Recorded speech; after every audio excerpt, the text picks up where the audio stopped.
waa barnaamijkii teacher training program xalaqadiisii labaad. maanta waxaan ku qaadanaynaa education sources waxa la yiraahdaa ilaha ay waxbarashadu ama barbaarintu ka timaado iyo the pillars of education tiirarka ay barbaarintu ku taagan tahay. labadaas qodob ayaan sharxi doonaa xalaqadeenan oo ah xalaqadii labaad. education sources dabcan sida aad u jeedaan waxa uu ka yimaadaa meelo dhowr ah, laakiin waxaan halkan kusoo gudbinaynaa intii ugu muhiimsaneed. belief of the society, kow caqiidada bulshadu ay haysato waa meelaha ugu muhiimsan oo barbaarinta ama waxbarashadu ay ka imaanayso.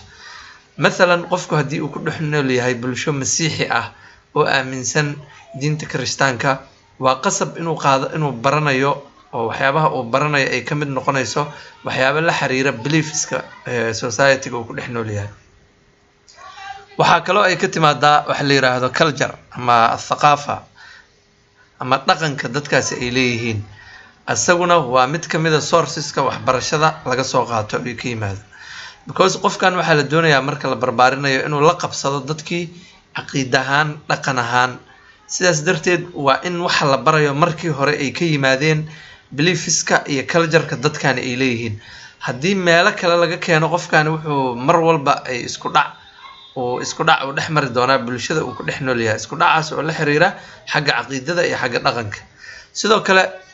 sourceska ay barbaarintu ka imaanayso waa the school, waa madrasadii ama goobtii waxbarashada. madrasadu waxay isu keenaysaa ama iskuulku wuxuu isu keenayaa dad fara badan oo laga yaabo inay different cultures and different beliefs ay yihiin. sidaas darteed wuxuu ka baranayaa wax badan oo tarbiya ah ayuu iskuulka ka dhex baranayaa, oo ay ugu horeyso acceptance the others, waxa la yiraahdaa dadka kale inuu aqbalo qofkan ama qabuul al-aakhariin, dadka ka duwan inuu aqbali karo asagoo aan raacaynin diintooda ama dhaqankooda, laakiin to respect the others, in dadka kale aad ixtiraami karto oo aad aqoonsan tahay inay jirto thaqaafo iyo beliefs ka duwan kuwaaga. waxaa sidoo kale laga bartaa oo sourceska ay ka timaado waxbarashadu ka mid ah family-ga ama qoyska. qoysku waa meesha ugu saameynta badan oo ardaygu uu tarbiyada uu ka qaato ama qofka mutarabbiga ah uu tarbiyada ka qaato, because inta ugu badan waqtiga wuxuu la qaadanayaa waa family-ga, waana cidda ugu dhow oo uu walaaga uu u hayo oo uu ku tiirsan yahay, aaminsan yahay halbeeg oo ah haddii aabbuhu iyo hooyadu ay fiican yihiin, waxaa halbeeg u ah canuga hooyadiis iyo aabihiis.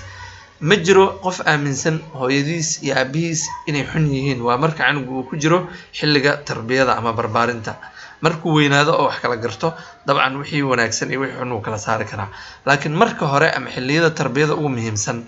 ama xilliyada la yiraahdo xilliga barbaarinta, xilliga jihaynta, waxa uu mar walba role model u ah family-ga. sidoo kale waxyaabaha meelaha uu waxbarashadu ay ka imaanayso waxaa ka mid ah environment and camaraderies,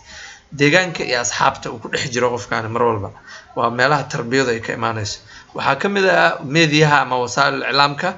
warbaahinta qaybaheeda kala duwan, hadday tahay midda masmuucada, midda mar'iyada ah la maqlo ama la arko, labadaba waa saameyn aad u fara badan ay ku leedahay, because tabuthu barnaamijyo mutacadida, barnaamijyo fara badan ayay baahinaysaa. barnaamijyadaas waxay xambaarsan tahay beliefs and cultures, dhaqamo iyo caqaa'id ayay xambaarsan yihiin. laazim marka in qofkii uu barnaamijkaas interaction uu ku sameeyo oo la falgalo oo wax badan ka qaato ama wax badan oo uu jeclaysto, markaas mailkiisa uu tuso in uu ka helo meesha. intaas waa kuwa ugu muhiimsan oo sourceska waxbarashada ay ka imaanayso. sidaas darteed waxaa muhiim ah sourceskan aan sheegnay mar walba in laga feejignaado ardayga beliefska society-ga uu ku dhex jiro, beliefskooda, culture-kooda, iskuulka uu joogo, family-ga, environment-ga, meediyaha, waxa ka socdo dhan haddii aysan ahayn wax oriented ah ama wax hagan oo jihaysan haddaysan ahayn, lama xakamay karo barbaarinta ubadka, because sourceskii oo waxbarashada ama barbaarintu ay ka imaanaysay oo ardaygu uu ku aqliyeysanayay haddii aysan jihaysnayn, asaguna wuxuu noqonayaa disoriented, qof aan asaguna jihaysnayn ama si xun u jihaysan. waxaan u gudbaynaa qodobka xiga oo ah the pillars of education, tiirarka marka la yiraahdo barbaarin ama waxbarasho ay ku taagan tahay maxay yihiin. waa educator, horta al murabbi, qofkii wax barbaarinaya in la helo. educated mutacallimka ama mutarabbigii qofkii la barbaarinaya in la helo principles mabaadi waa inay jiraan mabaadi wax lagu barbaariyo maxaa aaminsanahay maxaan rabnaa in aan ilmaheena ku barbaarino faithska ama beliefska aan rabnaa maxay yihiin cultureska aan rabnaa maxay yihiin methods sideen u barbaarinaynaa means maxaan adeegsanaynaa si aan u barbaarino ilmaheena iyo the educational environment laazim in environment la diyaariyo ku habboon xanugan in lagu barbaariyo hadday tahay school college educational environment mar dhan ayaan ka sheekay doonaa keligood ayaa darsi noqonaya markii la joogo principles of education kuwaas marka waa kuwa ugu muhiimsan haddii aan la helin waxaan maba dhici karto wax la yiraahdo tarbiya ama education waa in la helaa murabbi waa in la helaa mutarabbi waxa la yiraahdo ama qofkii wax baranayo oo la barbaarinayo principles mabaadi waa inay jirtaa methods habab la raaco waa inay jiraan duruq tarbiya duruq tadriis means wasaa'il waa inay jirtaa oo la adeegsanayo iyo the educational environment oo ugu dambeystii ah in la helo albi'a التعليمية ama البيئة التربوية بيئة oo ardayga uu ku tarbiya qaadan karo oo munaasib ku ah mizaajkiisa iyo